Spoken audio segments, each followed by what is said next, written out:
యోహాను వ్రాసిన ప్రకటన గ్రంథం 3వ అధ్యాయములో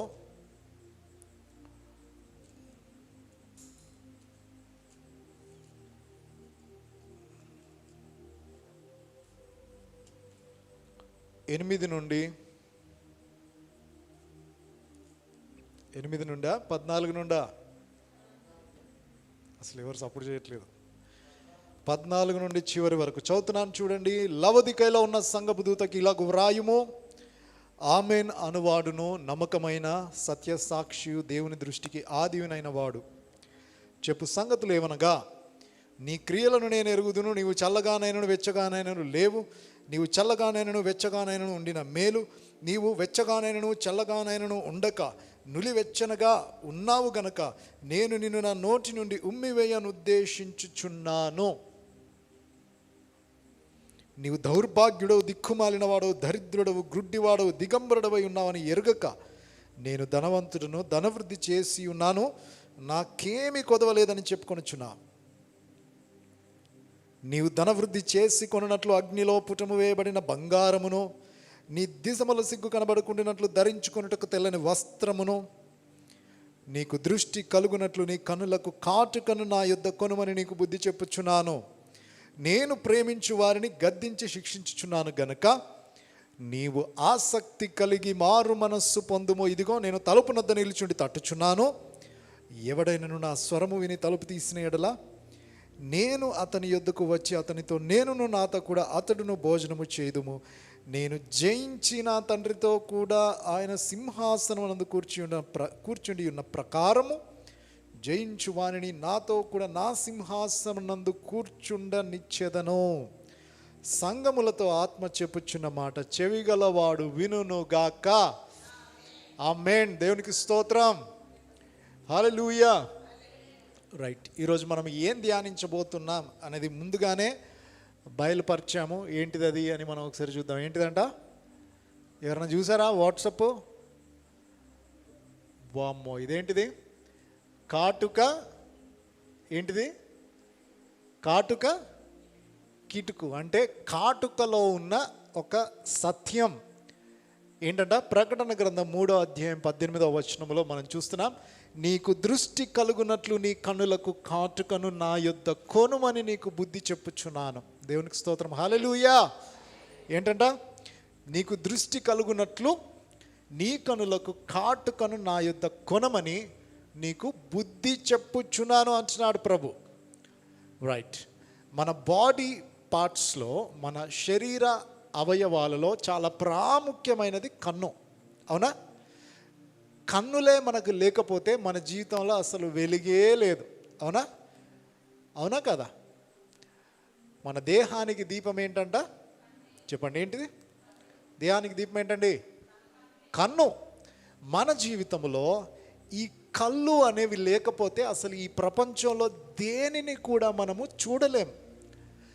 దేనిని చూడకపోవడము సరికదా, అసలు ఎక్కడికి వెళ్ళాలన్నా, ఎక్కడికంటే మనం నడుచుకుంటూ వెళ్ళాలన్నా, ఏదైనా ప్రాంతానికి వెళ్ళాలన్నా, మన పనులు మనము చేసుకోవాలన్నా చాలా కష్టం. ఎప్పుడు? ఈ కళ్ళు మనకు లేనప్పుడు. అయితే ఇక్కడ రాయబడిన కళ్ళు, ఇక్కడ రాయబడిన కాటుక, ఇక్కడ రాయబడిన దృష్టి. ఈ కళ్ళు కళ్ళు కాదు, ఈ దృష్టి దృష్టి కాదు. ఇదేంటిది? కాటుక కాటుక కాదు. ఇది పోల్చి చెప్పబడిన మాటలు. చెప్పండి, ఏం చెప్పబడిన మాటలు? పోల్చి చెప్పబడిన మాటలు. అక్కడ వారికి ఆ విధంగా చెబితేనే అర్థమవుతుంది. ఆ ప్రాంతములో జరుగుతున్న వ్యాపారాలలో ఒక వ్యాపారం ఏంటి అంటే ఈ కాటుకకు సంబంధించిన వ్యాపారం. అర్థమవుతుందా అండి? కాటుకకు సంబంధించిన వ్యాపారం. వాస్తవానికి లవొదికయలో ఉన్న సంఘం వారికి కళ్ళు లేవంటారా? చెప్పండి, కళ్ళు లేవా? ఉన్నాయి, కళ్ళు ఉన్నాయి. కానీ దేవుని వాక్యం సెలవిస్తుంది, నీవు గ్రుడ్డివాడవు అని సెలవిస్తుంది, నీవు దరిద్రుడవు అని సెలవిస్తుంది. అర్థమవుతుందండి? ఎవరంట లవొదికయలో ఉన్న సంఘం వాళ్ళు? చెప్పండి, ఎవరంట వాళ్ళు? చెప్పట్లేదు. ఎవరంట వాళ్ళు? చెప్పట్లేదు. ఎవరంట వారు? గుడ్డివారంట. మరి వారు కళ్ళు లేవా? కళ్ళు ఉన్నాయి. కళ్ళు ఉన్న గుడ్డివారు, కళ్ళు ఉన్న గుడ్డివారుగా మనం చూస్తాం. ఈ కళ్ళు ఏ కళ్ళు అంటే ఆత్మీయమైన కళ్ళు. ఇక్కడ రాయబడింది, నీవు ధనవంతుడవే అని నువ్వు అనుకుంటున్నావు, కానీ వాస్తవానికి నువ్వు ధనవంతుడవు కాదు, నీవు దరిద్రుడవు. నీవు దరిద్రుడవు. వాళ్ళు అనుకుంటున్నారు, నేను ప్రతిరోజు బైబిల్ చదువుతున్నాను, నేను ప్రతిరోజు ప్రార్థిస్తున్నాను, నేను తప్పకుండా ప్రతి ఆదివారం మందిరానికి వెళ్తున్నాను. ఏ కళ్ళతో? చెప్పండి, ఏ కళ్ళతో వెళ్తున్నారు? శారీరకమైన కళ్ళతో వెళ్తున్నారు. కానీ ప్రభు యేసుక్రీస్తు వారు ఎక్కడున్నారంట? బయట. అనండి, తలుపు బయట ఉండి ఆయన తట్టుచున్నాడు. ఈ ఆత్మీయంగా గుడ్డితనములో బ్రతుకుతున్న ఈ లవోదికయలో ఉన్న సంఘం వారిని, ఈ సంఘం వారు ఎవరిని బయట పెట్టారు అంటే యేసుక్రీస్తు ప్రభువునే వారు హృదయంలో కాదు, వాళ్ళు బయట పెట్టేశారు. యేసుక్రీస్తు ప్రభువును బయట పెట్టేసి వాళ్ళు ఏం చేస్తున్నారంటే అన్ని పనులు చక్కగా చేస్తున్నారు. పాటలు పాడుతున్నారు, ప్రార్థన చేస్తున్నారు, వాక్యం ధ్యానిస్తున్నారు, అన్నీ చక్కగా చేసుకుంటున్నారు. కానీ వారి కళ్ళు ఎలా ఉన్నాయంట? చెప్పండి, వారి కళ్ళు ఎలా ఉన్నాయమ్మా? వాళ్ళ కళ్ళు ఎలా ఉన్నాయి? చెప్పండి, ఎట్లా ఉన్నాయి వాళ్ళ కళ్ళు? గుడ్డితనములో ఉన్నాయి. గుడ్డితనములో ఉన్న కంటి లక్షణం ఏంటి అంటే, ఆ గుడ్డితనం, ఇప్పుడు మీరు ఎవరన్నా గుడ్డివారు మీ ముందర నిల్చోబెట్టి ఇదెంత అని అడగండి, వాళ్ళు ఏమైనా చెప్తారా? ఈవెన్ డాక్టర్ల దగ్గరికి వెళ్తే ఫస్ట్ అడుగుతారు, ఇదెంత అని అడుగుతారు. అది ఎంతో నాకు కనిపిస్తుంది కానీ కొంచెం మసకగా కనిపిస్తుంది అంటే అప్పుడు ఏం చేస్తాడు డాక్టర్? దానికి సరిపడా లెన్స్ కానీ దానికి సరిపడా ట్రీట్మెంట్ చేస్తాడు. గుడ్డివాడి ముందుకెళ్ళి ఇదెంత అంటే చెప్తాడా వాడు? చెప్పండి, వాడికి ఏం కనబడదు, వాడి కళ్ళు కనబడదు. ఆత్మీయంగా గుడ్డివారుగా ఈ లవోదికయలో ఉన్న సంఘం వారు ఉన్నారు. చెప్పండి, ఎలా ఉన్నారు లవోదికయలో ఉన్న సంఘం వారు? ఆత్మీయంగా గుడ్డివారుగా ఉన్నారు. ఈ లవోదికయలో ఉన్న సంఘం వారు ఎలా ఉన్నారు? చెప్పండి, ఆత్మీయంగా ఎలా ఉన్నారు? చెప్పండి. శారీరకంగా కళ్ళు బాగానే ఉన్నాయి. శారీరకమైన కళ్ళతో ఏం కనిపిస్తుంది అంటే నీ ఆరోగ్యం కనిపిస్తుంది. ఏం కనిపిస్తుంది? చెప్పాలి అందరూ. శారీరకమైన కళ్ళతో ఏం కనిపిస్తుంది? నీ ఆరోగ్యం కనిపిస్తుంది. శారీరకమైన కళ్ళతో నీ బిల్డింగ్, నీ నివాస స్థలాలు కనిపిస్తాయి. ఏం కనిపిస్తాయి? బంగ్లాలు కనిపిస్తాయి. శారీరకమైన కళ్ళతో కార్లు, లేదంటే బైకులు, అన్ని రకాల ఈ లోకానికి సంబంధించిన అన్ని విధాల బాగున్నాం అని చెప్పుకోవడానికి అన్ని కరెక్ట్గా ఉంటాయి. కానీ వాస్తవానికి బాగుండాల్సింది ఏంటి? బయట మనకున్న పరిస్థితులా, లేదంటే ఆత్మీయంగా నీ హృదయ పరిస్థితియా? చెప్పండి, ఏది బాగుండాలి? చెప్పండి, బయట పరిస్థితుల కొరకు మనం యేసు ప్రభువుని నమ్ముకుంటున్నామా, లేదంటే ఆత్మీయంగా నేను ధనవంతులను కావాలి, లేదంటే ఈ విధంగా చెప్దాం, నా ఆత్మ రక్షించబడాలి, నేను యేసుక్రీస్తు ప్రభువుని నిజంగా నేను వెంబడించాలి, యేసుక్రీస్తు ప్రభు రాకడలో నేను ఎత్తబడాలి. అదా ఈరోజు మన గురి? లేదంటే శారీరకమైన కొద్దిపాటి వెసులుబాట్ల కొరకు మనం ప్రభువును వెంబడిస్తున్నామా? చెప్పండి, ఎందుకు మనం ఈరోజు ప్రభువును వెంబడిస్తున్నాం? చెప్పండి, ఎందుకు మనం ఈరోజు ప్రభువును వెంబడిస్తున్నాం? కేవలం శారీరకమైన ఆశీర్వాదాల కొరకే కనుక నువ్వు ప్రభువును వెంబడిస్తే నీవు ఆత్మీయంగా గుడ్డితనములో ఉన్నావు అని దేవుని వాక్యం సెలవిస్తుంది. కేవలము కొన్ని చిన్న అవసరాల కొరకు మాత్రమే నేను ప్రభువును వెంబడిస్తున్నాను అని గనక నీ హృదయంలో నువ్వు అనుకుంటున్నట్లయితే నువ్వు ఆత్మీయంగా టోటల్గా గుడ్డితనంలో కూరుకుపోయి ఉన్నావు. లవోదికయలో ఉన్న సంఘంలో నువ్వు వెళ్ళి జాయిన్ అయిపోవచ్చు. అర్థమవుతుందా మీకు? ఆత్మీయంగా ఎట్లా ఉన్నారు వాళ్ళు? గుడ్డితనంలో ఉన్నారు. దేవుని వాక్యము సెలవిస్తుంది, నీకు దృష్టి కలుగునట్లు. చెప్పండి ఈ మాట అందరూ, నీకు దృష్టి కలుగునట్లు. చెప్పట్లేదు అందరూ. నీకు దృష్టి కలుగునట్లు నీ కన్నులకు కాటుకను నా యొద్ద కొనమని నీకు బుద్ధి చెప్పుచున్నాను అంటున్నాడు ప్రభు. అర్థమవుతుందండి? రైట్. అసలు ఈ కాటుక ఏం చేస్తుంది చెప్పండి? ఎవరికైనా తెలుసా ఈ కాటుక ఏం చేస్తుంది? అసలు ఎందుకు కాటుకతో బుద్ధి ఏ విధంగా వస్తుంది? కాటుక కొనడాన్ని బట్టి ఏం జరుగుతుంది? అసలు కాటుక అంటే ఏంటి చెప్పండి చెప్పండి చెప్పండి. చూసారా? మీరు చూసారా? కాటుకను చూసారా? చెప్పండి చెప్పండి. చూసారా? ఎట్లుంటుంది అది? నల్లగా ఉంటుంది. తర్వాత చూడలేదా? చూడనట్టున్నారు చాలామంది. చూడలేదా? నల్లగా ఉంటుంది. ఎవరైనా పెట్టుకున్నప్పుడు అని చూసారా? కనీసం చాలామంది పెట్టుకుంటారు కదా. రైట్. ఎందుకని కాటుక పెట్టుకుంటారు? కళ్ళు మంచిగా కనబడతాయనా, లేదంటే అట్రాక్టింగ్గా ఉండాలనా? వాస్తవంగా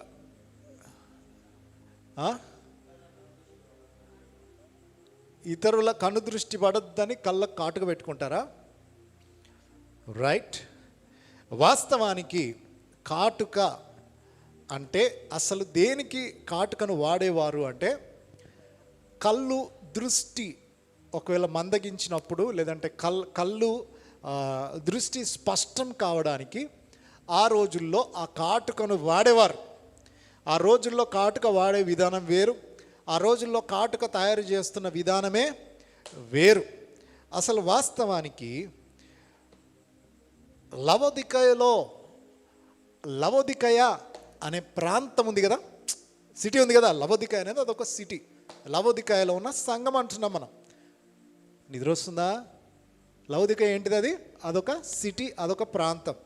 ఆ ప్రాంతంలో ఇది చూడండి, ఈ కాటుక అనేది ఒక ప్రసిద్ధిగాంచిన ఒక వస్తువు. చెప్పండి ఏంటిది? ఒక ఫేమస్ వస్తువు. అర్థమవుతుందా? ఆ కాటుకను తయారు చేసే విధానము అదొక డిఫరెంట్ ప్రాసెస్. ఎందుకంటే ఎట్లా పడితే అట్లా కాటుకను తయారు చేయరండి. ఒకసారి చూడండి అందరూ, ఎట్లా పడితే అట్లా కాటుకను తయారు చేయరు. ఎట్లా పడితే అట్లా కాటుకను తయారు చేస్తే మొదటిగా ఏం పోతాయి? ఉన్న కళ్ళు కూడా ఉష్కాక అయిపోతాయి. అర్థమవుతుందా? కళ్ళకు కాటుకను ఎట్లా పడితే అట్లా తయారు చేస్తే, శుచి శుభ్రత లేకుండా తయారు చేస్తే, ఆ కాటుక కళ్ళ కొరకు తయారు చేయబడిన ఆ కాటుకను ఎవరైనా వాడితే ఉన్న దృష్టి కూడా ఏమైపోద్ది? మొత్తం పోయే ప్రమాదం ఉంది. దీన్ని చాలా శ్రద్ధగా దీన్ని తయారు చేస్తారన్నమాట. అర్థమవుతుందా? అయితే అసలు ఈ కాటుకను ఏ విధంగా తయారు చేస్తారు? అసలు ఎందుకు కాటుకను మనం కొనాలి? ఏ విధంగా ఆ కాటుకను తయారు చేస్తారో ఒకసారి తయారు చేసే విధానాన్ని ఒకసారి మనం చూద్దాం. దానిలో నుండి ఆత్మీయ సత్యాలు మనం ఈరోజు నేర్చుకుందాం. ఒకసారి చూస్తారా? ఇక్కడ కాటుక దేని నుండి తయారు చేయబడుతుంది అంటే, అదొక రాయి అనండి. దేని నుంచి తయారు చేయబడుతుంది? చెప్పండి. రాయి అనండి ఒకసారి. తెలుసా మీకు? అది రాయి నుంచి తయారు చేయబడుతుందని. ఏ రాయి పడితే ఆ రాయి కాదు. మళ్ళా ఫ్రిజైన్ స్టోన్ అదొక మినరల్ రాయి అన్నమాట.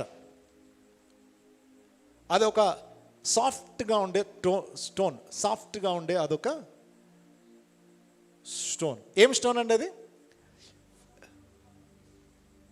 ఫిజైన్ స్టోన్ అనండి ఒకసారి. ఆ రాతి నుంచి ఈ కాటుకను తయారు చేస్తారు. ఎట్లా తయారు చేస్తారు? ఆ రాతిని ఏం చేస్తారంటే, బాగా దాన్ని నెక్స్ట్ స్టెప్ ఇక్కడ చూడండి ఒకసారి. ఈ రాతిని ఏం చేస్తారంటే, దాన్ని బాగా నూరేవాళ్ళు అనమాట. ఏం చేస్తారు? బాగా నూరేవాళ్ళు. మంచిగా దంచి నూరి నూరి నూరి నూరి నూరి ఒక గ్రైండర్ పట్టినట్టుగా బట్టి చివరికి దాన్ని ఏం చేస్తారంటే ఒక సాఫ్ట్ పొడి. అర్థమవుతుందా? సాఫ్ట్ పొడిలాగా దాన్ని నూరుతారు. అర్థమవుతుందా? ఎంత సాఫ్ట్గా ఉండాలి అంటే, అది నీ కళ్ళకు పెట్టుకుంటే ఏదో రాయి, చిన్న రాయి కూడా కళ్ళల్లో పడితే అది ఉంటుందా? కళ్ళు గరగర గరగరలాడి కళ్ళు ఏమవుతాయి? మొత్తం చిరాకు వచ్చేస్తుంది. కానీ ఈ తయారు చేసే పద్ధతిలో ఈ రాయి బాగా నలుగొట్టబడుతుంది అన్నమాట.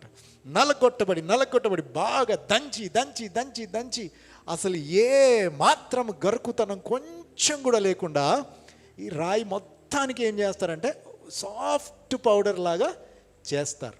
అర్థమవుతుందండి? సాఫ్ట్ పౌడర్ లాగా దంచిన తర్వాత ఆ రాయిని ఏం చేస్తారంటే, ఆ పౌడర్ని తీసుకొని చక్కగా దాంట్లో నుండి చక్కగా ఆ రాయిలో ఇంకేమైనా ఇంకా గరుకువి ఏమైనా ఉన్నాయా అని చెప్పి జల్లెడ పడతారు. తెలుసు కదా జల్లెడ మీకు? జల్లెడ బట్టి ఆ జల్లెడలో చివరికి ఏం జరుగుతుందంటే, సాఫ్ట్, చాలా సున్నితమైన, చాలా జల్లడబెట్టిన పిండి కంటే చిన్నదన్నమాట. ఇంకా పిండి కంటే ఇంకా పిండి ఎంత ఉంటుంది, ఇంత ఉంటుంది అనుకుందాం. దానికంటే ఇంకా సన్నం అన్నమాట. ధూళి సన్నంగా దాన్ని చేసిన తర్వాత దాంట్లోకి ఆయిల్, ఓలివ నూనె, ఎగ్జాక్ట్గా ఓలివ నూనె అనే కాదు, ఆ సందర్భంలో వాళ్ళు చేసే విధానాన్ని నేను మీకు ఎక్స్ప్లెయిన్ చేస్తున్నాను. ఒలీవ నూనె, తర్వాత ఇతరాత్ర ఇంకా దాంట్లో కలపవలసిన హెర్బ్స్ అంటే ఏంటంటే ఆకులు, అవన్నీ కూడా దాంట్లో వేసి మొత్తం గ్రైండ్ చేసి మిక్స్ చేసి ఈ విధంగా చేస్తారు. చూడండి ఎట్లా అయిపోయింది. ఇది కాటుకలాగా తయారైందా? కాటుకలాగా తయారు చేసి చాలా కాలం, చాలా రోజులు దాన్ని ఆ విధంగా అట్లా ఉంచుతారన్నమాట. అట్లా ఏంటంటే తయారైంది వెంటనే తీసుకుపోయి పెట్టారు. చాలా రోజులు అలా ఉంచి దాన్ని అట్లా పెట్టి దాన్ని చక్కగా ఒక మంచి శుభ్రత కలిగిన శుభ్రమైన ఒక పాత్రలో, ఎందుకంటే ఈ కాటుక ఎందుకు వాడతారో తెలుసా? మెడిసిన్కి కూడా ఈ కాటుక వాడతారు. మెడిసిన్ అర్థమవుతుందా? కళ్ళకు సంబంధించిన వ్యాధి కానీ ఏంటి, కళ్ళకు సంబంధించిన కాంట్రాక్ట్ వ్యాధులు అటువంటిది కాదు, పెద్ద పెద్ద వ్యాధులు కాదు, చిన్నవి అంటే ఏంటంటే కళ్ళు ఉబ్బడం, తర్వాత నీరు గారడం, ఇటువంటివి ఉంటాయి కదా, కళ్ళకు సంబంధించిన చిన్న రోగాలు. వీటన్నిటిని ఇది ఏం చేస్తుందంటే హీల్ చేస్తుంది. ఎందుకు? దీంట్లో నూనె ఉంది, దీంట్లో కావాల్సిన సమస్తం దీంట్లో ఉన్నాయి కనుక ఇది శుభ్రమైన దాంట్లో పెట్టి కొన్ని రోజులు దాన్ని ఆ విధంగా ఉంచిన తర్వాత అప్పుడు తయారైన కాటుకను అప్పుడు ఏం చేస్తారు? కళ్ళకు చెప్పండి, కళ్ళకు ఏం చేస్తారు? పెట్టుకుంటారు. కళ్ళకు పెట్టాలి, కళ్ళకు దాన్ని వాడాలి. అర్థమవుతుందండి? రైట్. ఈ సమయంలో బ్యాక్ వచ్చేద్దాం. దేవుని వాక్యము సెలవిస్తూ ఉంది. ఏమని సెలవిస్తూ ఉంది అంటే, నీకు దృష్టి కలుగునట్లు నీ కన్నులకు కాటుకను నా యొద్ద కొనుము. ఈ మాట అనండి, నాకు దృష్టి కలుగునట్లు నేను యేసయ్యా నీ యొద్ద కాటుక కొనున్నట్లు సహాయం చేయండి. నువ్వెక్కడికి వెళ్ళవసరం లేదు. ఈ కాటుక ఎక్కడ దొరకదు కూడా. ఈ కాటుక ఎక్కడ దొరుకుతుందంటే ప్రభు అయిన యేసుక్రీస్తు వద్దనే దొరుకుతుంది. ప్రభు అయిన యేసుక్రీస్తు వారు అంటున్నారు, నీ కళ్ళకు దృష్టి లేదు, నువ్వు గుడ్డివాడవుగా ఉన్నావు, గుడ్డివాడవైన నీకు నేను కాటుకను నేను సిద్ధం చేసి ఉంచాను, కాటుకను నువ్వు పెట్టుకో. ముందే మనం చెప్పాం, కాటుక అంటే కాటుక కాదు, కళ్ళు అంటే కళ్ళు కాదు. తర్వాత చెప్పండి ఏంటి, మర్చిపోయారా? కాటుక అంటే కాటుక కాదు, కళ్ళు అంటే కళ్ళు కాదు, దృష్టి అంటే దృష్టి కాదు. ఈ మాటలు జాగ్రత్తగా గమనించండి. ప్రకటన గ్రంథంలో రాయబడిన ప్రతి మాట కూడా చాలా మర్మయుక్తముగా, ఇది ఎవరైనా చదివారనుకోండి ఏం అర్థం కాదు. కాటుక అంటే ఏదో కాటుక అనుకుంటారు, కాటుక కాదు. కాటుక వెనుకాలున్న దేవుని మహా చిత్తం. నువ్వు కాటుకను కొనాలి అంటే ఆ కాటుక ఎవరి దగ్గర ఉంది? నా యొద్ద ఉందని ప్రభు అయిన యేసుక్రీస్తు వారు అంటున్నారు. ప్రభు అయిన యేసుక్రీస్తు వారిని మనం దేంతో పోలుస్తామంటే బండతో మనం పోలుస్తాం. అవునా కదా? నీ కొరకు నా కొరకు ప్రభు అయిన యేసుక్రీస్తు వారు కల్వరి శిలువలో ఏం చేయబడ్డాడు?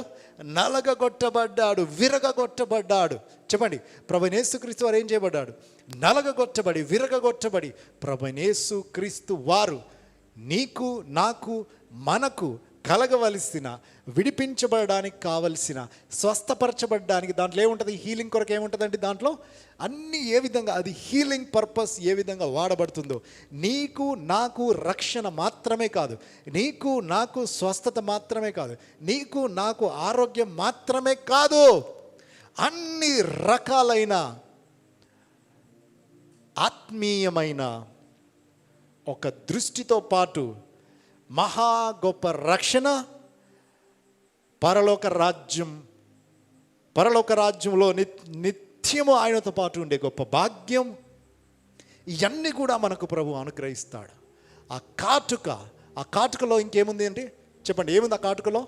ఆలివ్ ఆయిల్ని వాడతారు. ఆయిల్ దేనికి సాదృశ్యంగా సూచనగా చెబుతారు అంటే పరిశుద్ధాత్మకు సూచనగా చెబుతారు. పరిశుద్ధాత్ముడు ఏం చేస్తాడు అంటే, పరిశుద్ధాత్ముడు నా పాపములు, మన హృదయంలో ఉన్న దేవునికి వ్యతిరేకమైనది ఏదైనా నా హృదయంలో ఉన్న వాటిని ఆయన ఒప్పింపజేస్తూ ఉండగా ప్రభు అయిన యేసుక్రీస్తు వారు ప్రభువైన యేసుక్రీస్తు వారు కల్వరి శిలువలో ఆల్రెడీ నీ కొరకు నా కొరకు ఆయన ఆయన సంపూర్ణం చేసిన ప్రతి విధమైన ఆశీర్వాదము నీవు నేను పొందుకున్నట్లుగా పరిశుద్ధాత్ముడు చేస్తూ ఉండగా నీకు నాకు దృష్టి కలుగునట్లు ఈ కాటుకను నీకు నాకు ఇవ్వడానికి ప్రభు సిద్ధంగా ఉన్నాడు. ఈరోజు వాస్తవానికి నీకు కాటుక అవసరమా చెప్పండి? ఈరోజు నీకు కాటుక అవసరమా? నిజంగా నీ కళ్ళు చూస్తున్నాయా? అనుకుంటున్నాం నా కళ్ళు చూస్తున్నాయి అని ఎంతమంది అనుకుంటున్నారు? నిజం చెప్పండి. నేను బాగానే ఉన్నాను, నా కళ్ళు ఈ కళ్ళు కాదు. చెప్పాను ముందే, కళ్ళు అంటే కళ్ళు కాదు, కాటుక అంటే కాటుక కాదు, దృష్టి అంటే దృష్టి కాదు. కళ్ళు అంటే ఏంటి? ఆత్మీయమైన కనులు. చెప్పండి ఏంటిది? ఆత్మీయమైన కనులు. దృష్టి అంటే ఏంటి అంటే నీవు గ్రహించగలిగే శక్తి. చెప్పండి ఏంటిది అది? నీవు గ్రహించగలిగే శక్తి. రైట్. ఈ ఆత్మీయమైన కనులు మరి మనకు ఉన్నాయా? చెప్పండి ఉన్నాయా? చెప్పండి ఉన్నాయా? ఉన్నాయండి. ప్రభు అంటున్నాడు లవోదికయలో ఉన్న సంఘంతో, మీకు లేవు అని డిక్లేర్ చేస్తున్నాడు. ఈరోజు ప్రభు నిన్ను నన్ను మనల్ని చూస్తే ఆత్మీయ కనులు నీకు ఉన్నాయా? చెప్పండి ఉన్నాయా? ఉన్నాయా? ఆత్మీయ కనులు ఉంటే అది వేరు. ఫర్ ఎగ్జాంపుల్, ఉదాహరణకు ఒకసారి ఇది చూడండి, అందరికి చూడండి. హాస్పిటల్లో ఒక వ్యక్తి ఉన్నాడు, బెడ్ మీద పడుకొని ఉన్నాడు. ఏదో మెడిసిన్ ఇవ్వబోయి వేరే మెడిసిన్ ఇచ్చారు. ఏదో మెడిసిన్ ఇవ్వబోయి వేరే మెడిసిన్ ఇచ్చినప్పుడు ఆ పాపం ఆయనకేమైపోయిందంటే ఆయన కళ్ళు చూస్తున్నాడు కానీ గుర్తుపట్టట్లేదు. చెప్పండి, కళ్ళు చూస్తున్నాడు కానీ గుర్తుపట్టట్లేదు. వాస్తవానికి ఆయన కళ్ళతో ఏమైనా ఉపయోగం ఉందా? చెప్పండి, ఆయన కళ్ళతో ఏమైనా ఉపయోగం ఉందా? ఆయన హాస్పిటల్ బెడ్ మీద పడుకున్నాడు. ఆయన కుమారుడు వచ్చాడు, డాడీ అని ఆయన దగ్గరకు వచ్చాడు. ఆయన గుర్తుపట్టట్లేదు. ఎవరు నువ్వు అంటున్నాడు, లేదంటే నేను ఎందుకు ఇక్కడ ఉన్నాను అంటున్నాడు. ఫర్ ఎగ్జాంపుల్, అటువంటి విధమైన పరిస్థితిలో ఆయనకున్న కళ్ళతో ఏదైనా ఉపయోగమా? చెప్పండి, ఏదైనా ఉపయోగమా? అదే పరిస్థితిలో ఉన్నాం ఈరోజు నీవు నేను. చూస్తున్నాం, బాగానే చూస్తున్నాం, కానీ ఏది కూడా గ్రహించడం లేదు. చెప్పండి ఏంటిది? ఏం చేయట్లేదు మనము? అమ్మా ఏం చేయట్లేదండి? చెప్పండి ఏం చేయట్లేదు? ఇది అసలైన మ్యాటర్. ఈరోజు మనం డిస్కస్ చేయాల్సిన మ్యాటర్ ఏంటిది? గ్రహింపు అనండి ఒకసారి. పరిశుద్ధాత్ముడు మనకు అనుగ్రహిస్తాడు ఆ గ్రహింపు. ఎవరు అనుగ్రహిస్తారు? పరిశుద్ధాత్ముడు మనకు ఆ గ్రహింపును అనుగ్రహిస్తాడు. పరిశుద్ధాత్ముడు నీకు ఆ గ్రహింపును అనుగ్రహించాలంటే నీకు కావాలి, ఏం కావాలి? కాటుక. దేవుడు ప్రభువైన యేసుక్రీస్తు వారు నీకు నాకు అనుగ్రహించే ఆ కాటుక మనం కొనుక్కొని దగ్గర పెట్టుకోవడం కాదు, కొనుక్కొని అక్కడెక్కడో గూట్లో పెట్టడం కాదు. దాన్ని మనం ఏం చేయాలి? చక్కగా చెప్పండి ఏం చేయాలి? వాడాలి. వాడనంత వరకు కాటుక నీ కళ్ళను సరిచేయలేదు. కనబడని నీ కళ్ళకు దృష్టి ఏ విధంగా రాదో, దేవుని వాక్యాన్ని జస్ట్ విని విడిచిపెట్టేసి, దేవుని మాటలు కేవలం విని విడిచిపెట్టేసి, దేవుడు చాలా సీరియస్గా చెప్తున్న ఆఖరి మాటలు ఇవి. ఏ మాటలు? దీని తర్వాత సంఘాన్ని నువ్వు ఇట్లా ఉండు అట్లా ఉండు అని చెప్పేది ఏం ఉండదు. ఇంకా అయిపోయింది. ప్రభువైన యేసుక్రీస్తు వారు వచ్చేస్తున్నాడు. ఆయన రాకడ కంటే ముందే నువ్వు వినాలి మాటలు. ఆయన రాకడ కంటే ముందే నిన్ను సరి చేసుకోవాలి. నాకు దృష్టి ఉంది, నాకు కళ్ళు బాగా కనిపిస్తున్నాయి అని దృష్టి లేని విధంగా, అంటే ఆత్మీయంగా అసలు ఏ చలనము లేదు, అసలు ఏం జరుగుతున్నా అసలు ఏం తెలియట్లేదు నీకు అంటే దాని అర్థం ఆత్మీయంగా నువ్వు అది ఏం స్టేజ్ చెప్పాలా మీకు? నీ కళ్ళు కనిపిస్తున్నాయి కానీ నువ్వు గుర్తుపట్టలేదంటే అది ఏం స్టేజ్ తెలుసా? నీ బ్రెయిన్ ఏమైంది? బ్రెయిన్లో ఏదో తేడా ఉంది. బ్రెయిన్లో తేడా ఉన్న వ్యక్తి ఎక్కువ కాలం బ్రతికే అవకాశం ఉండదు. ఎంతకాలం బ్రతికినా ఎక్కడ బ్రతకాలి చెప్పండి? బ్రెయిన్కి ఆ మనిషికి, బ్రెయిన్కి ఆ కళ్ళకు కనెక్షన్ లేదు. బ్రెయిన్ పని చేయడం లేదు అంటే ఆ మనిషి బ్రతికే అవకాశం ఉందా? బ్రతుకుతాడు కానీ నో యూస్. ఆ బ్రతుకుకు ఒక విలువ లేదు, ఆ బ్రతుకుకు ఒక అర్థం లేదు. అటువంటి ఎగ్జాక్ట్ అదే విధంగా ఈరోజు మనం ఉన్నామని ప్రభు మాట్లాడుతున్నాడండి. ఏంటంటే తెలుసా, దౌర్భాగ్యమైన ఒక ఒక ఒక ఒక ఒక భయంకరమైన విషయం ఏంటంటే ప్రభువైన యేసుక్రీస్తు వారు బయట ఉన్నారంట. ఆయన నీతో లేరు, ఆయన నీతో కలిసి భోజనం చేయటం లేదు, ఆయన నీతో సహవాసం చేయటం లేదండి. ఆయన బయట ఉన్నారంట. ఆయన బయట ఉండుట, ఆయనను బయట ఉంచుట నీకు నాకు క్షేమం కాదు. ఆయనను ఈరోజు మనం బయట ఉంచితే రేపటి రోజు మనం ఎక్కడ ఉంటాం? ఎక్కడో ఉంటాం. అర్థమవుతుందా? తలుపు కొడుతున్నాడు, నీవు ఆయనకు తలుపు తీయకపోతే నీకు ఆయన తలుపు తీయడు. అర్థమవుతుందా? నువ్వెవరవో నాకు తెలియదు అన్నట్టుగా ఈరోజు నువ్వు యేసయ్యను గురించి మనము గనక బిహేవ్ చేసినట్లయితే, ఆ విధంగా మనము మన మాటలే కానీ, మన పనులే కానీ, మన ప్రవర్తనే కానీ అటువంటి విధంగా ఉందా, నీవు యేసయ్యను బయట పెడితే నిన్ను యేసయ్య ఖచ్చితంగా ఏం చేస్తాడండి? ఏం చేస్తాడు చెప్పండి? నువ్వు యేసయ్యకు తలుపు తీయట్లేదు అనుకుంటున్నావు, నువ్వు యేసయ్యతోనే ఉన్నాను అనుకుంటున్నావు. కానీ ఇక్కడ లవొదికయలో ఉన్న సంఘం ఒక ఆత్మీయ గుడ్డితనంలో ఏ విధంగా ఉందో ఈరోజు నీవు నేను ఆత్మీయ గుడ్డితనంలో ఉన్నామా? ఒకసారి ఆలోచన చేసుకోండి. ఆత్మీయ గుడ్డితనం వల్ల జరిగే నష్టాలు ఏంటో మనం చూస్తాం. ఒకసారి బైబిల్ గ్రంథములో ఒక భక్తుడు ఉన్నాడండి. ఆ భక్తుని మనం చూద్దాం. ఆయన రెండు కళ్ళు పీకేస్తారు. ఆయన కళ్ళు బాగానే ఉన్న టైంలో ఆయన ఇష్టం వచ్చినట్టుగా జీవించాడు. ఆయన కళ్ళు బాగానే ఉన్న టైంలో ఇష్టం వచ్చినట్టుగా బ్రతికాడు. చివరికి ఆయన చివరి దినాల్లో చివరికి ఏం జరుగుతుందంటే ఆయన కళ్ళు 2 పీకేస్తారు. కళ్ళు 2 పీకే కానీ అప్పుడు తెరుచుకుంటే ఆత్మీయమైన కళ్ళు. అర్థమవుతున్నాయా? ఎవరండి ఆ భక్తుడు? ఎవరు చెప్తారా? తెలియదా మీకు? కళ్ళు పీకివేయబడ్డ భక్తుడు ఎవరు? క్విజ్లో మీకు క్విజ్ పెడితే ఫస్ట్ ప్రైజ్ వస్తుంది అనుకుంటున్నాను నేను. మీకు సంసోనేనా? మరి ఎందుకంత డౌట్గా చెప్తున్నారు? రండి, ఆ సంసోను జీవితంలో జరిగిన కళ్ళకు సంబంధించిన ఒక భయంకరమైన ఒక విషయాన్ని మనం చూద్దాం. సంసోను యాక్చువల్గా ఆయన ఎవరు అని మనం గమనించగలిగితే దేవుడు ఎన్నుకున్న వ్యక్తి. చెప్పండి, ఎవరు ఆయన? నాజీరు చేయబడి దేవాది దేవుడు ప్రతిష్ఠించుకున్న వ్యక్తి ఈ సంసోను. తల్లి గర్భంలో ఉండగానే దేవాది దేవుడు సంసోనుని ఏర్పాటు చేసుకున్నాడు, సంసోన్ని ఎన్నుకున్నాడు, సంసోన్ని ప్రతిష్ఠించుకున్నాడు. సంసోను కొరకు, దేవుని కొరకు సంసోన్ చేయవలసిన ఒక కార్యం ఉంది. ఆ కార్యం కొరకు సంసోన్ని దేవుడు పుట్టించాడా? ఎందుకొరకు పుట్టించాడు? ఫిలిస్తీయుల చేతిలో నుండి ఇశ్రాయేలును విడిపించడానికి గల ఒక నాయకుడు ఉండాలి అని ప్రభు సంసోన్ని పుట్టించాడు. అవునా కదా?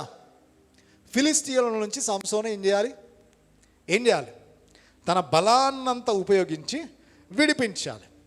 అయితే దేవుని ఆత్మ సంసోను మీదకి వచ్చినప్పుడు సింహాన్ని ఏం చేశాడంటే చీల్చి పడేశాడు. జనరల్గా ఎవరైనా చీలుస్తారా? లేదంటే చూసి భయపడి పారిపోతారా? అందరూ చూసి భయపడి పారిపోతారు. కానీ సంసోను ఏం చేశాడు? దేవుని ఆత్మ అనండి, దేవుని ఆత్మ ఆయన మీదకి వచ్చినప్పుడు సింహాన్ని దాన్ని ఇట్లా మొత్తం పట్టేసి మొత్తం చీల్చి పడేశాడు. సింహాన్ని ఏం చేశాడు?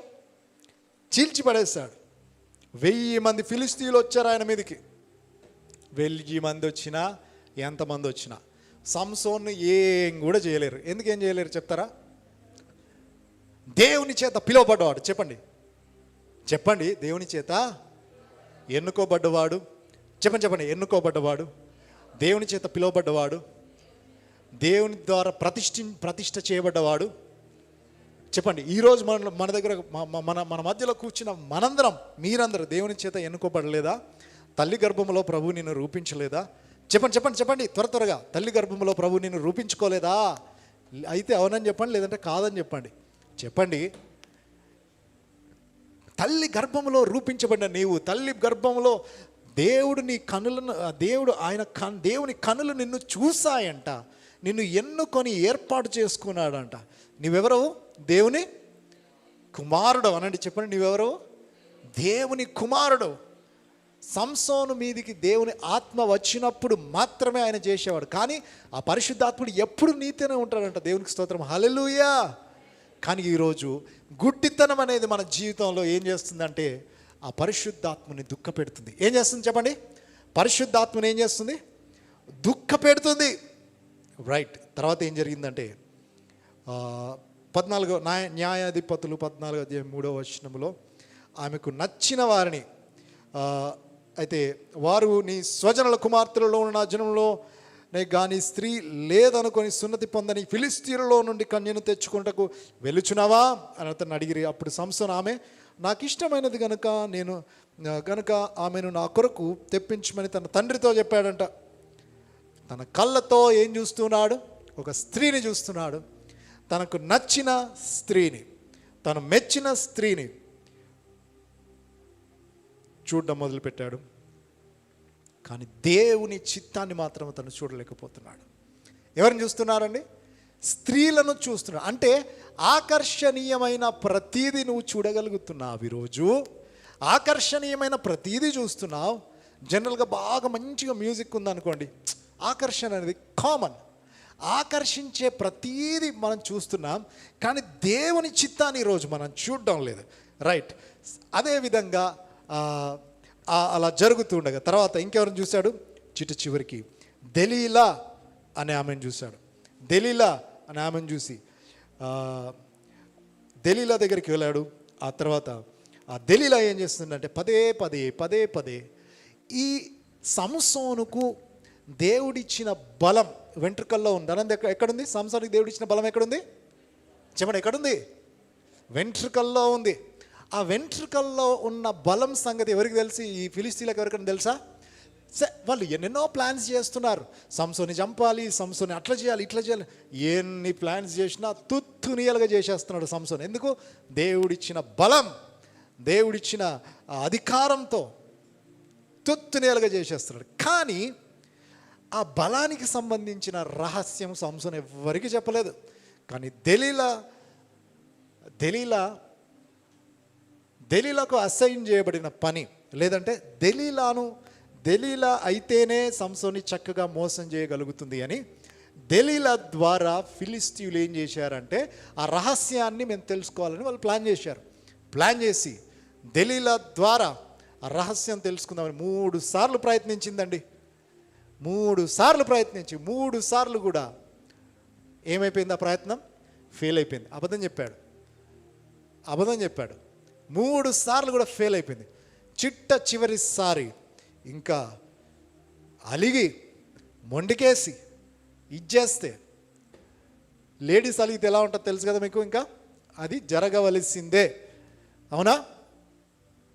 అటువంటి పరిస్థితిలోకి వెళ్ళిపోయాడు. ఇంకా అటువంటి పరిస్థితిలోకి సంసోను వెళ్ళిపోయాడు. చివరికి తను ఎక్కడ బలం కలిగి ఉన్నాడో, ఎందువల్ల ఆయన బలాన్ని ఆయన కలిగి ఉన్నాడో,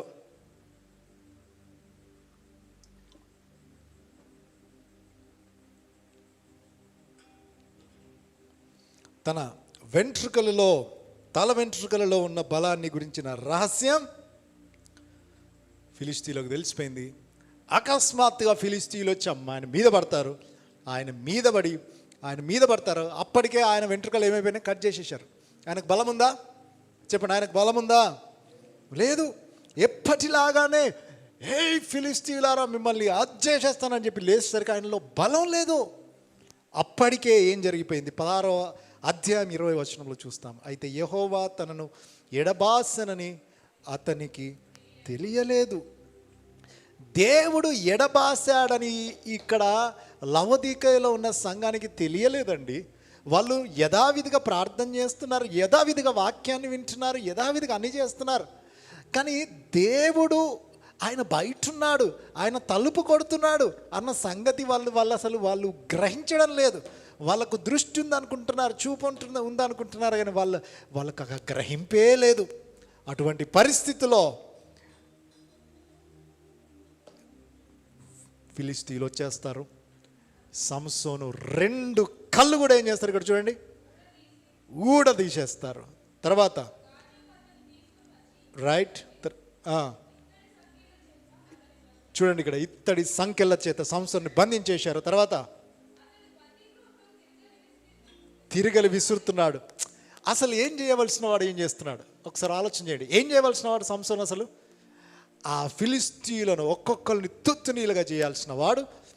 ఆయన చూడవలసింది కాకుండా వేరేది ఆయన దృష్టి మరలడాన్ని బట్టి ఆయన పరిస్థితి ఏమైందో చూడండి ఒకసారి. ఏం చేయవలసిన వాడు ఏం చేస్తున్నాడు? చెప్పండి, ఏం చేస్తున్నాడు? తిరగలి విసురుతున్నాడు. చెప్పండి అందరూ, ఏం చేస్తున్నాడు? తిరుగలి విసురువాడయ్యాడు. అప్పుడు చేస్తున్నాడండి ప్రార్థన, అప్పుడు తెరవబడినాయండి కళ్ళు. ఇప్పుడు ఒక ప్రశ్న మిమ్మల్ని అడుగుతాను, ఒకసారి అందరికి చూడండి, ఒకసారి చూడండి. మీ కళ్ళు తెరవబడాలన్నా ఇష్టపడుతున్నారా? చెప్పండి చెప్పండి, ఇష్టపడుతున్నారా? లేదంటే దేవుడే మీ కళ్ళు తెరిచే వరకు వెయిట్ చేస్తారా? చెప్పండి. మీ కళ్ళు తెరవబడాలని ఇష్టపడుతున్నారా? లేదంటే దేవుడే మీ కళ్ళను తెరవాలని ఇష్టపడుతున్నారా? దేవుడే నీ కళ్ళను తెరవాలంటే దాని పరిస్థితి వేరేలా ఉంటుంది, అర్థం చేసుకోండి. దేవుడే మీ కళ్ళను తెరిసే పరిస్థితి ఏ ఒక్కరూ తీసుకురావద్దని ప్రభుపేట మనవి చేస్తున్నాను. దేవుడు తెరిచాడు సంసోను కళ్ళని, అర్థమవుతుందా? ఎటువంటి పరిస్థితిలో ఉన్నాడు ఇప్పుడు ఆయన? ఆ పరిస్థితిలో కూడా దేవుడు నీ ప్రార్థన వింటాడు, అర్థం చేసుకోండి. ఆ పరిస్థితిలో కూడా దేవుడు ఏం చేస్తాడు? నీ ప్రార్థనను వింటాడు. బట్ అంత శ్రమ నీకు అవసరమా? అంత శ్రమ నీకు అవసరమా? చెప్పండి చెప్పండి చెప్పండి, అంత శ్రమ నీకు అవసరమా? అయితేనే కానీ, దెబ్బలు పడితేనే కానీ నువ్వు మాట వింటావా? చూడండి చూడండి, ఆ కష్టం దేవునికి పెడితేనే నువ్వు మాట వింటావా? ముందుకు ముందే మాట వినలేవా? చెప్పండి, ఆలోచన చేసుకోండి ఒకసారి. మీ హృదయాలను పరిశీలన చేసుకోండి. మన హృదయాల్ని పరిశీలన చేసుకుందాం. ఏంటా పరిశీలన? నీ దృష్టి బాగానే ఉంది అనుకుంటున్నావు, కానీ వాస్తవానికి నీ కళ్ళు కాదు కదా. అసలు నీకేం, నువ్వు గ్రహించడం లేదంట. దాని అర్థం ఏం చేయట్లేదు, నువ్వు గ్రహించడం లేదు. అది ఎటువంటి పరిస్థితి ఒకసారి ఆలోచన చేయండి. ఎటువంటి పరిస్థితి ఒకసారి ఆలోచన చేయండి.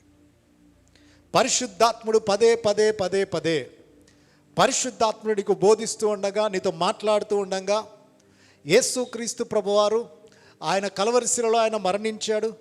ఎంతో ఘోరమైన శ్రమను, బాధను ఆయన అనుభవించాడు.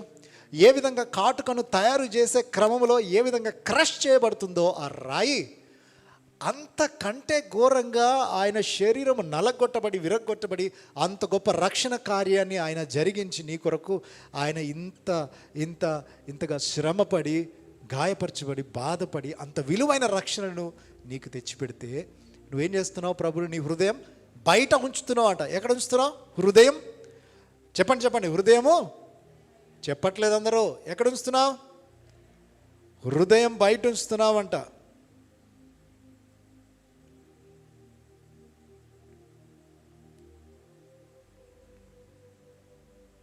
ఈరోజు ఆయన నీ హృదయాన్ని చూస్తున్నాడు, నా హృదయాన్ని చూస్తున్నాడు, మన హృదయాన్ని చూస్తున్నాడు ఆయన.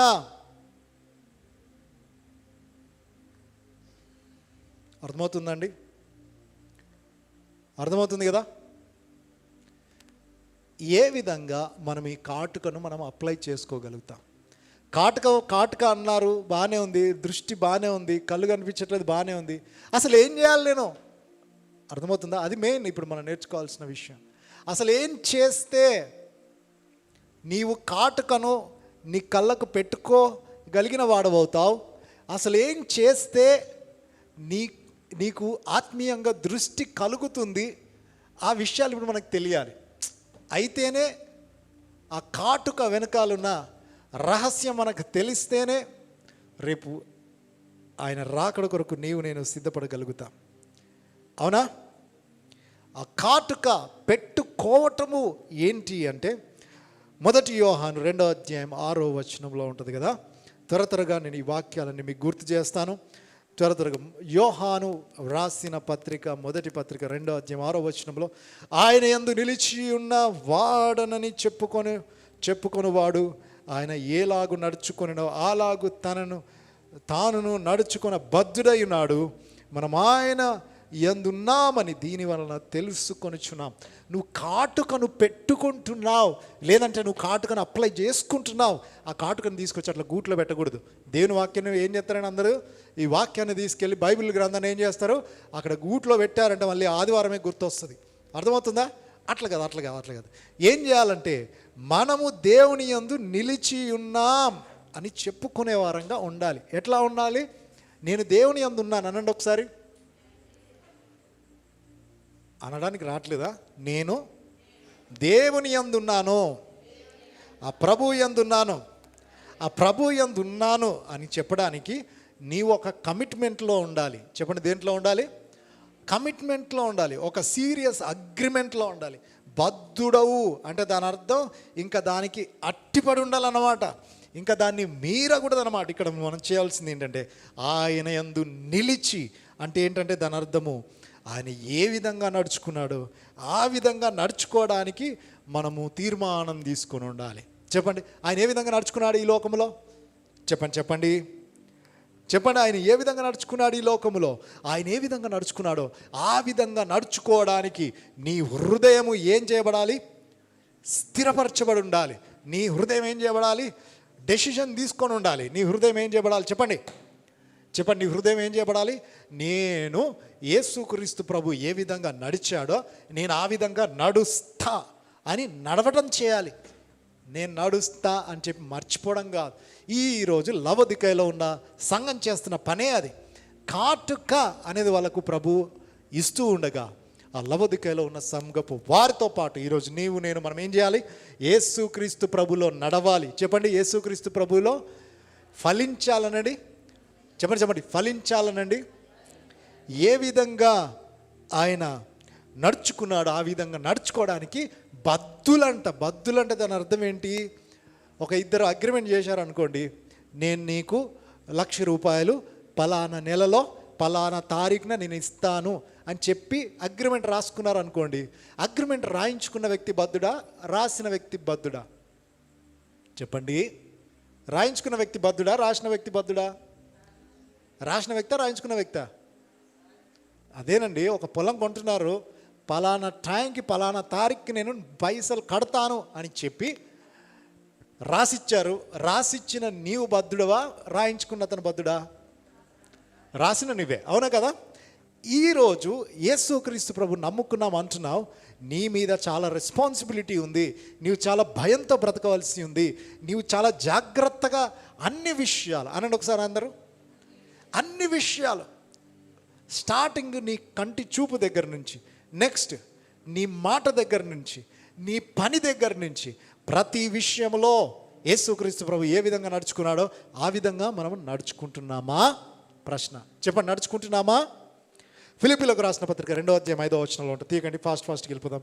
యేసుక్రీస్తునకు కలిగిన ఈ మనస్సు మీరు కలిగి ఉండండి అని దేవుని వాక్యము సెలవిస్తుంది. యేసుక్రీస్తు కలిగిన మనస్సు ఎటువంటిదండి? యేసుక్రీస్తు ప్రభు వారి మనస్సు ఎటువంటిది?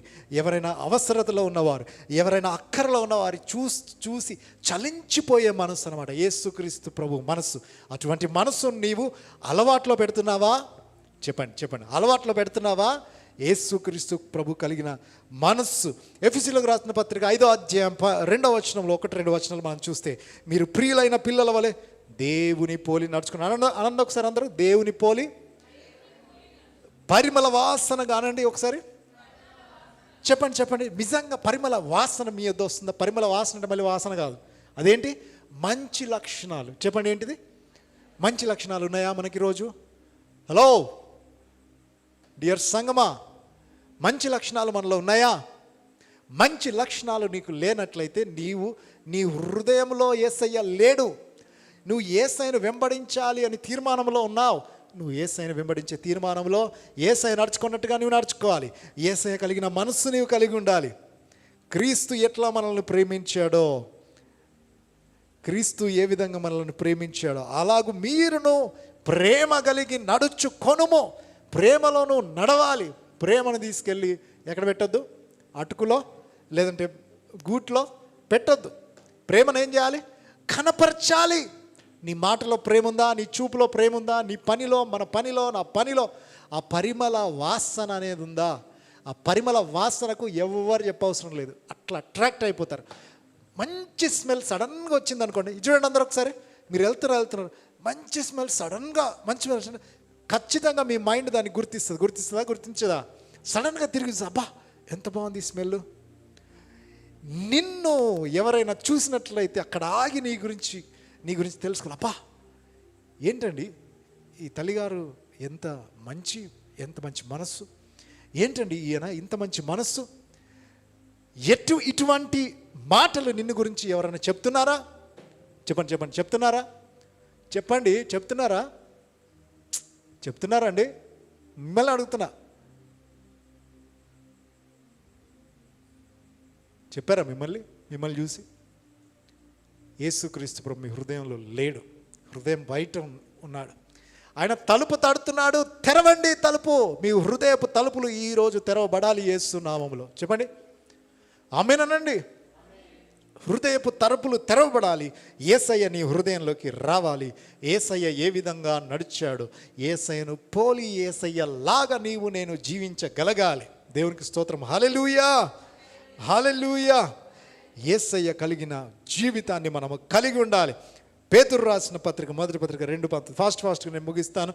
ఎవరైనా అన్యాయముగా శ్రమ పొందొచ్చు, దేవుని గురించిన మనస్సాక్షి కలిగి దుఃఖము సహించిన ఎడల అది మంచిదే. ఓకే, ఎవడైనా అన్యాయంగా నిన్ను కొడుతున్నాడు, నిన్ను తిడుతున్నాడు, అది మంచిదే. నువ్వు అన్యాయం చేసావు, నువ్వు దెబ్బలు పడుతున్నావు, నిన్ను తిడుతున్నారు, నిన్ను కొడుతున్నారు, మంచిదే, అది కరెక్టే. దేవుడు కూడా దాన్ని ఎందుకు కొడుతున్నాడు అట్లేమన్నాడు. కానీ 20వ వచనం, తప్పిదమునకై దెబ్బలు తినినప్పుడు మీరు సహించిన ఎడల మీకేం ఘనత, ఏం ఉపయోగం లేదు. అయితే మేలు చేసి మేలు జరిగించి, మేలు చేయడం ఎవరి లక్షణం చెప్పండి? దేవుడు మేలు చేయకపోతే ఈరోజు మనం వాస్తవంగా ఇక్కడ ఉండేవారం కానే కాదు. దేవుడు ఆయన ఎంత గొప్ప మేలు చేశాడు నీ జీవితం, నా జీవితం, మన జీవితం పట్ల. ఆయన ఎంత గొప్ప మేలులో ఒక లిస్ట్ రాసుకొని పెట్టుకుంటే ఎంతగానైనా మనం స్తుతించినా తక్కువే. మేలు చేయడం ఆయన పని. అయితే మేలు చేసి బాధపడినప్పుడు మీరు సహించిన ఎడల అది దేవునికి హితమగును. చెప్పండి ఏంటంట? నువ్వు మేలు చేసి కూడా నువ్వు అవమానించబడితే, మేలు చేసి కూడా చెప్పండి ఏంటంట? మేలు జరిగించి కూడా నువ్వు అవమానించబడితే దాన్ని సహిస్తే ఏం చేస్తారంట? దేవునికి హితమగును. దేవునికి స్తోత్రం. హల్లెలూయా. జాగ్రత్తగా గమనించండి. మీ జీవితంలో ఎవరైనా చూడండి, అందరూ ఒకసారి చూడండి, చాలా ఇంపార్టెంట్ ఈ మాట. మీ జీవితంలో ఎవరైనా అబద్ధ సాక్ష్యం కానీ, అబద్ధముగా ఏదైనా మీ మీద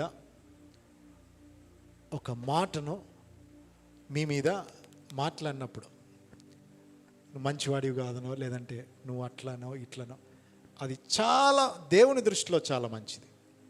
అర్థమవుతుందా? ఇటువంటివి అందరి జీవితంలో జరగవు. జాగ్రత్త గమనించండి. నీ మీద అబద్ధముగా చెడ్డ మాటలే కానీ, అబద్ధముగా నీ మీద ఒక నింద ఎవరైనా వేసినప్పుడు వాస్తవంగా హృదయానికి ఏమనిపిస్తుంది? చెప్పండి, ఏమనిపిస్తుంది? చాలా బాధ అనిపిస్తుంది. అవునా కదా? చెప్పండి ఇది చూడండి ఒకసారి, అందరూ ముగిస్తున్నాం. బాధ అనిపిస్తుందా? బాధ అనిపించదా? దేవుని దగ్గర అది రివర్స్ ఉంటుంది. అట్లా అయినప్పుడంట సంతోషించాలంట, ఆనందించాలంట, పరలోకమందంట నీ ఫలము అధికమవుతుందంట. దేవునికి స్తోత్రం. హల్లెలూయా. అసలు పరలోకములో ఫలము అధికమయ్యే పరీక్ష నీ జీవితంలో, నా జీవితంలో, ఎవరి జీవితంలోనో వచ్చిందా? నీవు ధన్యుడవు. నీ గురించి ఒక అబద్ధముగా, ఒక ప్రాపగండా, ఒక పుకార్ లాంటిది నీ గురించి ఎవరైనా చేస్తున్నారా? అసలు దేవునికి స్తోత్రం, దేవునికి స్తోత్రం అనుకోవాలంతే. హల్లెలూయా అనాలంతే. ఎందుకు హల్లెలూయా? చెప్పండి ఎందుకు హల్లెలూయా? భూమి ఆకాశములను సృజించిన దేవుడు సెలవిస్తున్న మాట ఏంటమాట? చెప్పండి. నీ ఫలం పరలోకమందు ఏమవుతుందంట? దేవునికి స్తోత్రం. దేవుని మాటలు, లేదంటే సువార్త చెప్పడానికి నువ్వు ఎక్కడైనా ఏదైనా ప్రదేశానికి వెళ్ళావు, నిన్ను అనవసరంగా నిన్ను కొట్టారు, లేదంటే నిన్ను పరిగెత్తించుకుంటే నిన్ను కొట్టారు. దేవుని దృష్టిలో అదేంటిది? చెప్పండి. గొప్ప ఫలాన్ని పొందుకునేవన్నమాట ఇవన్నీ. అర్థమవుతుందా? దేవునికి స్తోత్రం. 24వ వచనం, మనం పాపం విషయమై చనిపోయి నీతి విషయమై జీవించినట్లు ఆయన తానే తన శరీరమందు మన పాపములను మన మీద వేసుకొనెను.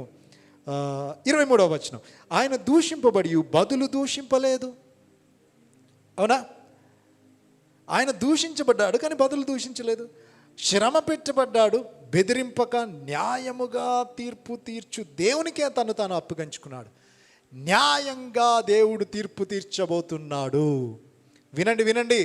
లవదికలో ఉన్న సంఘముతో యేసుక్రీస్తు ప్రభువారు మాట్లాడడానికి గల కారణం ఏంటంటే, వాళ్ళు రిపెంట్ అంటే దాని అర్థం పశ్చాత్తాపం పొందడానికి వారికి దేవుడు ఒక అవకాశం ఇస్తూ ఉండగా, న్యాయంగా తీర్పు తీర్చువాడు చెబుతున్న మాటలు, న్యాయంగా తీర్పు తీర్చడానికి ఆయన సిద్ధంగా ఉన్నాడు. నువ్వు న్యాయంగా తీర్పులోనికి వస్తావా? సంసోన్ లాగా. సంసోన్ కళ్ళు ఎప్పుడు తెరవబడ్డాయి చెప్పండి?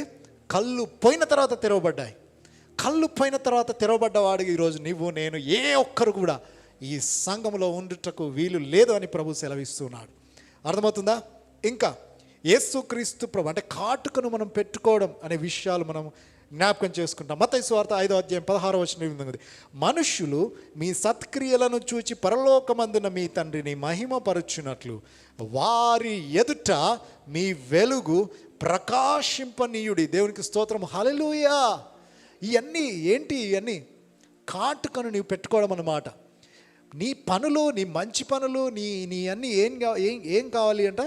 మనుష్యులు మీ సత్క్రియలను చూచి పరలోకమందున్న మీ తండ్రిని మహిమపరచబడేలాగా నువ్వు పనులు చేయాలి. ఇంట్లో కూర్చుంటే కాదు, ఇంట్లో కూర్చుంటే కాదు. పరలోకమందున్న తండ్రి నీ ద్వారా మహిమపరచబడుతున్నారా? ఈరోజు ఏం చేసావు? ఎవరికైనా సువార్త చెప్పావా? అడుగుతున్నా, చెప్పారా ఎవరికైనా? ఈ వారంలో ఎవరికైనా సువార్త చెప్పారా? అడుగుతున్నా మిమ్మల్ని. పరలోకమందున్న తండ్రి మిమ్మల్ని బట్టి ఏ విధంగా సంతోషిస్తాడు? నిన్ను వల్ల నీ పొరుగు వారిని ప్రేమించమన్న మాట నీ జీవితంలో ఈ వారం ఎవరినైనా ఆ విధంగా నువ్వు ప్రేమించావా? చెప్పండి, ప్రేమించారా? పరలోకమందున్న తండ్రి మిమ్మల్ని గురించి ఏ విధంగా మిమ్మల్ని గురించి మహిమపరచబడతాడు? నిన్ను తిట్టినా, నిన్ను నానా మాటలన్నా, నిన్ను బూతు మాటలతో నిన్ను ఏమన్నా రిటర్న్ ఎటువంటి బూతు మాటలాడకుండా సహిస్తూ భరిస్తూ ఈ వారం ఉన్నావా? చెప్పండి. పరలోకమందున్న నీ తండ్రి నిన్ను బట్టి ఏ విధంగా మాయంపరచబడతాడు? సైలెంట్గా ఉంటే మాయంపరచబడతాడు, భరిస్తే మాయంపరచబడతాడు, సహిస్తే మాయంపరచబడతాడు. తిట్టినా తిట్టించుకొని, కొట్టినా ఆ దెబ్బలు తిని, తర్వాత బాధించబడినా మౌనంగా ఉంటూ ఆ విధంగా మనం జీవించాలని ప్రభు ఆశపడుతూ ఉండగా ఏ విధంగా ఈరోజు మనం జీవిస్తున్నాం? ఒకసారి మనల్ని మనం పరిశీలన చేసుకుందాం. ప్రభువైన యేసుక్రీస్తు వారు అంటున్నారు, ప్రతి ఒక్కరితో మాట అంటున్నాడు, నీ కళ్ళకు కాటుకను పూసుకోవాలి. చెప్పండి, కళ్ళకి ఏం పూసుకోవాలి? కాటుక అనండి. దేవుని వాక్యం. ప్రభువైన యేసుక్రీస్తు వారు ఎవరంట? దేవుని వాక్యమై ఉన్నవాడు.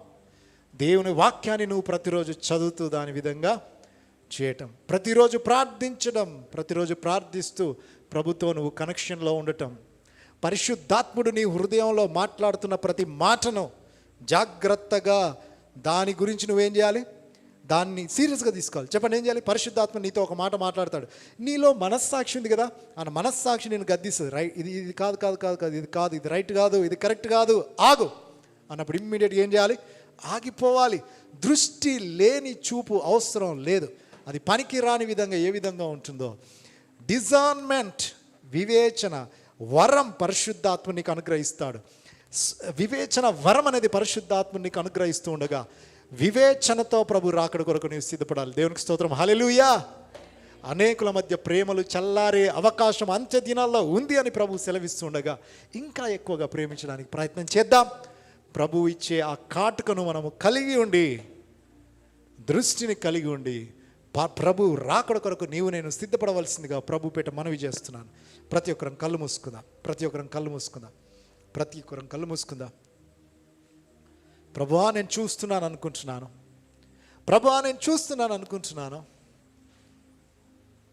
కానీ చాలా విషయాల్లో గుడ్డివాడుగా ఉంటున్నాను. అసలు చాలా విషయాలు నాకు తెలియదు.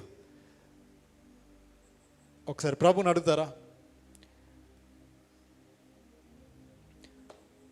ప్రభువా నాకు శుద్ధ హృదయాన్ని కలగజేయండి ప్రభువా అని ప్రభుని అడుగుతారా? ప్రభువా నేను నీతో కలిసి నడిచే భాగ్యాన్ని ప్రభువా నాకు దయచేయండి, ప్రభువా మిమ్మల్ని పోలి నేను జీవించే కృపను దయచేయండి అని ప్రభుని అడుగుతారా? ఈ సమయంలో ఒకసారి అందరం లేచి నిలబడదాం. ప్రతి ఒక్కరము, ఇది చాలా ఇంపార్టెంట్ టైం. ఈ సమయంలో మనం పరిశీలించుకునే టైం, మనల్ని పరీక్షించుకునే టైం. ఈ సమయంలో నువ్వు ప్రార్థన చేయకపోతే ఈ ఉపవాస కూడికలో ఉండే వేస్ట్. ఈ సమయంలో నువ్వు అడగకపోతే ఈ ఉపవాస ప్రార్థనలు ఇంతసేపు కూర్చొని వేస్ట్. ప్రభు నీ హృదయం బయట ఉన్నాడు అంటే నీకు బాధ లేదా, చింత లేదా? ప్రభా నా హృదయంలోకి రండి. ప్రభా నేను తెలిసి తెలియక చేసిన ప్రతిదీ క్షమించండి. ప్రభా నాలో శుద్ధ హృదయాన్ని కలగజేయండి. ప్రభా మీ కృపను దయచేయండి. ప్రభా నేను గుడ్డితనములో ఉండి మీ రాకడలో విడిచిపెట్టబడకూడదు ప్రభా. ప్రభా సంసోను దౌర్భాగ్యమైన పరిస్థితిలోకి వెళ్ళి ఆ టైంలో కళ్ళు తెరవబడినట్టుగా నా జీవితం ఉండకూడదు. అడగండి అడగండి అడగండి, ప్రభుని అడగండి, ప్రార్థన చేయండి. అడుగుతారా? నోరులు తెరుస్తారా? నోరు తెరవండి. నీ నోరు బాగుగా తెరువు. దేవుని మాటలు దేవుడు నీకు అనుగ్రహిస్తాడు. నీ నోరు బాగుగా అడగండి, హృదయపూర్వకంగా అడగండి. లార్డ్, ఆ లవదికలో ఉన్న సంఘంలో ఉన్నవారుగా నేనున్నానేమో, నన్ను కనికరించండి ప్రభా, నన్ను క్షమించండి ప్రభా అని అడుగుదా.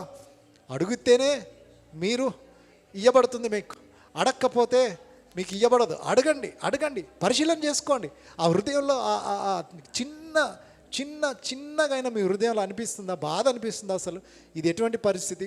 ఒకవేళ ఆ కుటుంబ సభ్యుల్ని గుర్తుపెట్టని చూపు ఉండి ఎంత లేకెంత, ఆ కుటుంబ సభ్యులకు నువ్వు లేదంటే నీ తోటి వారికి సహాయపడే జీవితం ఉండి ఎంత లేకెంత, ప్రభువును పోలి నువ్వు నడుచుకోకపోతే ఇంకెందుకు నువ్వు ఈ లోకంలో జీవించి?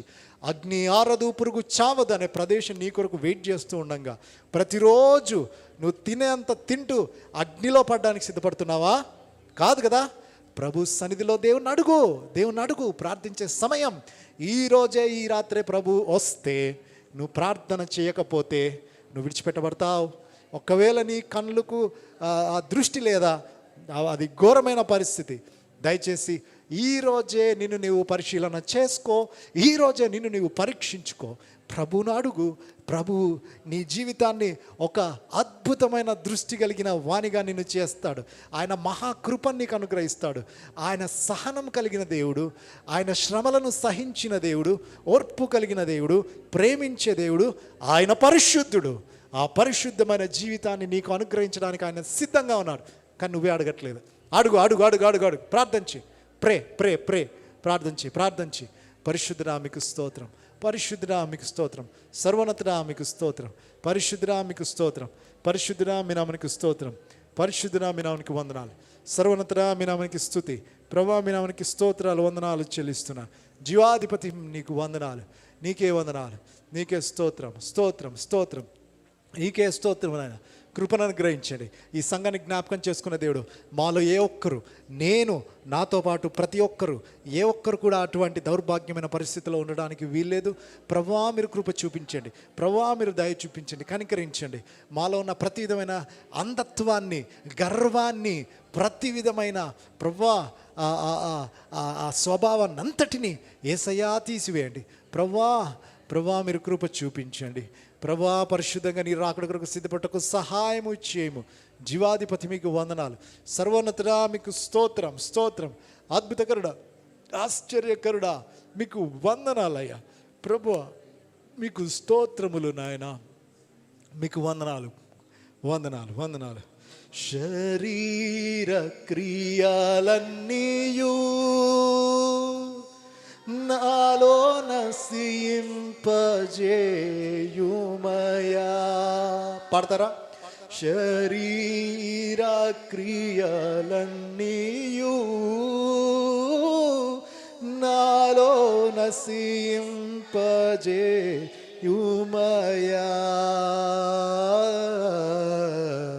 జీవనదిని పాడతారా? నా హృదయములో ప్రవహింపచేయుమయా. నా యేసయ్యా జీవనదిని నా హృదయములో ప్రవహింపచేయు. ఆత్మీయ వరములతో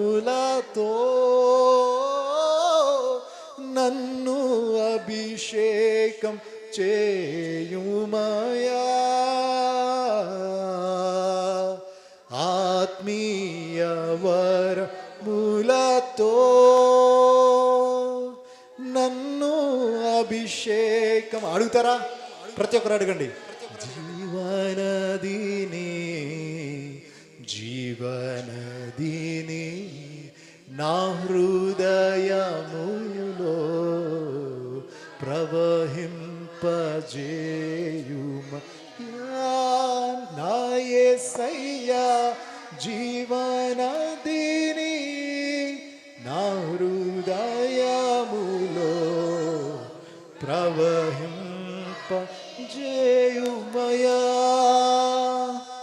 పరిశుద్ధుడా, మహోన్నతుడా, గొప్ప దేవా, మీ మాటలు జీవము కలిగినవి, మీ మాటలు బ్రతికిస్తాయి, మీ మాటలు క్షేమాన్ని దయచేస్తాయి, మీ మాటలు ఆరోగ్యాన్ని దయచేస్తాయి, మీ మాటలు మమ్మల్ని జీవింపజేస్తాయి. ఈరోజు మీరు మాట్లాడిన మాటల ద్వారా మేమందరము ప్రవ్వా జీవించుదుముగాక.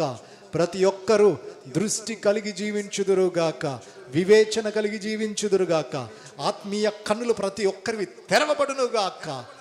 ప్రభా, మిమ్మలను పోలి ప్రతి ఒక్కరు నడుచుకొని మీ రాకడ కొరకు సిద్ధపడినట్లుగా మీరు కార్యములు జరిగించి మీరు మాయింపొందమని కూడి వచ్చిన బిడ్డలందరినీ దీవించి ఆశీర్వదించమని యేసుక్రీస్తు అతి పరిశుద్ధమైన నామములో ఈ ప్రార్థన సమర్పిస్తున్నాను. ప్రియ పరలోకమందున తండ్రి, ఆమేన్.